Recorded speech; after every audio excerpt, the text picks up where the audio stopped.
প্রথম নম্বর হলো আপনার শরীরে একেবারে কৃষ্ণ কানার চুল ছিল, এই চুলগুলো সাদা হয়ে আপনাকে খবর দেওয়া হয়েছে। 2 নম্বর আপনার শক্তিটাকে খর্ব করে দেওয়া হয়েছে।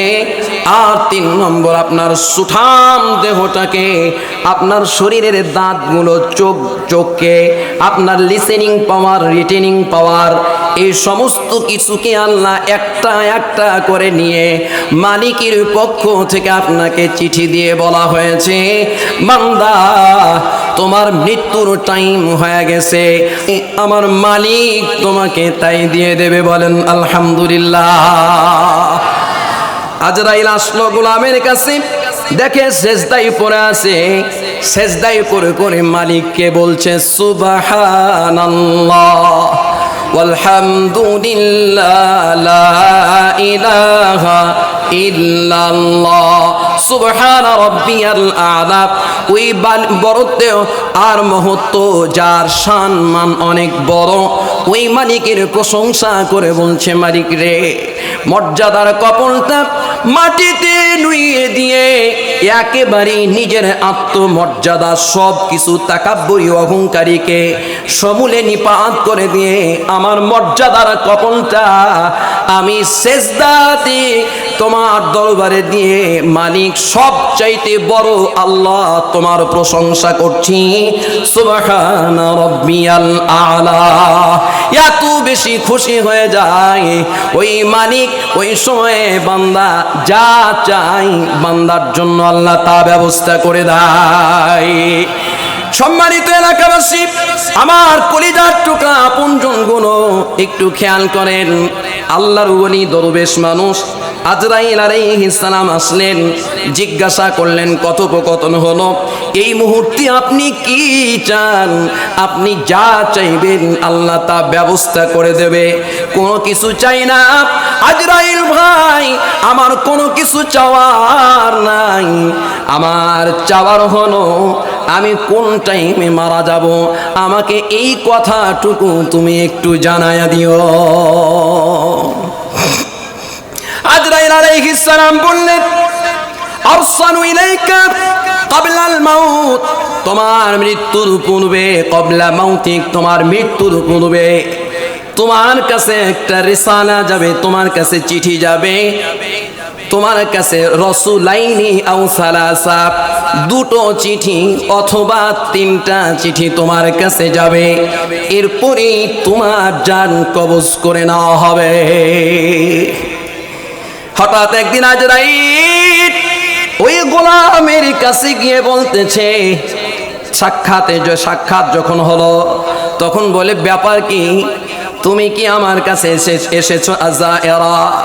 তুমি কি আমার সাথে সাক্ষাতে এসেছো, অথবা তুমি আমার জান কবজ করতে এসেছো?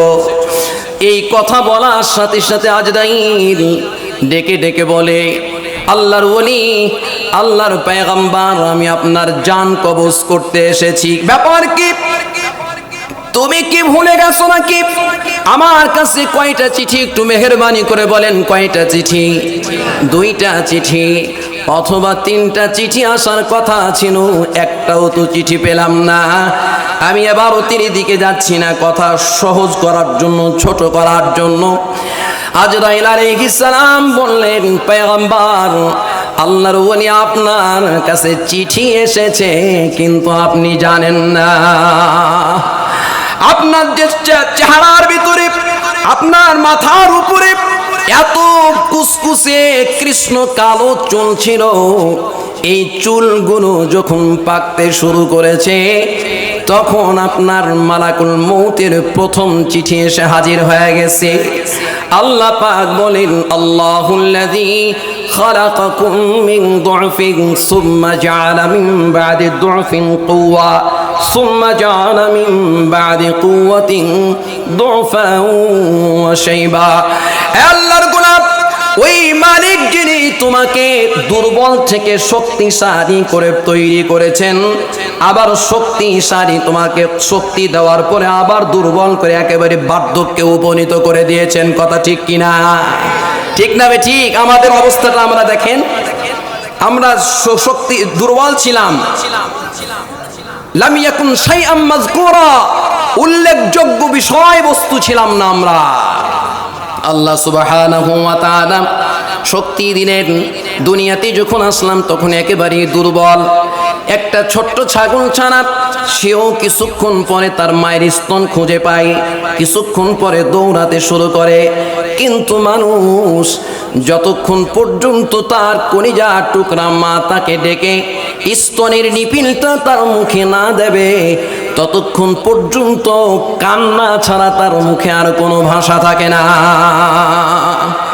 ওই মালিক তিনি এইরকম ভাবে দুর্বল থেকে শক্তিশালী ধীরে ধীরে ধীরে ধীরে আমাদের শক্তিশালী করে তোলেন। আজরাইল বলতেছে, আপনার শরীরের ভিতরে প্রথম নম্বর হলো আপনার শরীরে একেবারে কৃষ্ণ কানার চুল ছিল, এই চুলগুলো সাদা হয়ে আপনাকে খবর দেওয়া হয়েছে। 2 নম্বর, আপনার শক্তিটাকে খর্ব করে দেওয়া হয়েছে। আর 3 নম্বর, আপনার সুঠাম দেহটাকে, আপনার শরীরের দাঁতগুলো, চোখকে, আপনার লিসেনিং পাওয়ার, রিটেনিং পাওয়ার, এই সমস্ত কিছুকে আল্লাহ একটা একটা করে নিয়ে মালিকের পক্ষ থেকে আপনাকে চিঠি দিয়ে বলা হয়েছে, বান্দা তোমার মৃত্যুর টাইম হয়ে গেছে। আমার সামনে যে অডিয়েন্স বসে আছেন, আমার উপস্থিত আমার আপনজনগুলো, আমি একটু জানতে চাই মরা লাগবে কিনা? লাগবে? আল্লাহ নবী মুহাম্মাদুর রাসূলুল্লাহ সাল্লাল্লাহু আলাইহি ওয়াসাল্লাম কালিমার দাওয়াত দেন। আজরাইল কিন্তু ওই যে আল্লাহর ওলির সাথে, পয়গম্বরের সাথে কথা বলছে। ওই পয়গম্বরের নাম কি? আলোচনা শেষে গিয়ে বলবো ইনশাআল্লাহ। পয়গম্বরের নাম শুনতে চান? কোন পয়গম্বরের সাথে কথা হচ্ছে ইনশাআল্লাহ বলবো, আলোচনার শেষাংশে বলবো। আল্লাহর নবীর এই দাওয়াতি কার্যক্রম দেখে মক্কার কাফিররা ডেকে বলল, মুহাম্মদ মরে না কেন? সাথে সাথে আল্লাহর পক্ষ থেকে জবাব চলে আসলো সূরা আম্বিয়া, ওয়ামা জাআলনা লিবাশারিন মিন ক্বাবলিকাল খুলদ আফা ইম মিত্তা ফাহুমুল খালিদুন। এই পৃথিবীর বুকে মানুষ চিরস্থায়ী থাকার নয়, ইতপূর্বে যারা আছে তারা চিরকাল থাকতে পারে নাই। ও নবী, আপনি যদি মারা যান, যারা আপনার মৃত্যু কামনা করে তারা কি চিরকাল বেঁচে থাকবে নাকি? মৌতু কাসিন কুল্লু নাফসিন শারিবু কবরু বাইতিন কুল্লু নাসিন দাখিলু। मौत को समझा है गाफिल इख्तितामे जिंदगी दर हकीकत मौत है सुबह है तवाबे जिंदगी। সম্মানিত উপস্থিতি, মৃত্যু এমন একটা জিনিস আমার আপনার কাছে কিন্তু অবশ্যই আসবে। আর এমন একটা টাইমে মারাকুল মউত এসে হাজির হয়ে যাবে, আমি আপনি কোনোদিন কল্পনাও করতে পারবো না।